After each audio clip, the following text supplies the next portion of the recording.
మత్స్యకారులందరికీ D Govindu నమస్కరిస్తూ తెలియజేయనిది ఏమనగా, మన దేశానికి స్వాతంత్రం వచ్చి 78 సంవత్సరాలు గడుస్తున్న తమిళనాడు, తెలంగాణ, ఆంధ్రప్రదేశ్ ఇలా మన రాష్ట్రం 3 రాష్ట్రాలుగా విడిపోయి జనాభా శాతం తగ్గి అన్ని కులాలు, అన్ని వర్గాల వారు అభివృద్ధి చెందుతున్న మన మత్స్యకారులు మాత్రం అన్ని రంగాలలో వెనకబడే ఉన్నాము.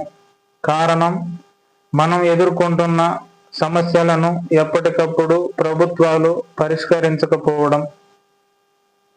మన సమస్యలను చట్టసభలలో మాట్లాడి పరిష్కరించేందుకు మన మత్స్యకారులెవరూ ఎమ్మెల్యేగా, ఎంపీగా, ఎమ్మెల్సీగా లేరు. మన రాజకీయ పదవులు పంచాయతీ వార్డు మెంబర్కే పరిమితమై ఉన్నాయి. కనుక మనం ఎదుర్కొంటున్న సమస్యలు పై ప్రభుత్వాలు స్పందించడం లేదు. అందువల్ల మనమందరం రాజకీయ పార్టీలకు అతీతంగా ఉంటూ మన సమస్యల పరిష్కారం కోసం మనమందరం కృషి చేయాల్సిన అవసరం ఎంతైనా ఉందని తెలియజేస్తూ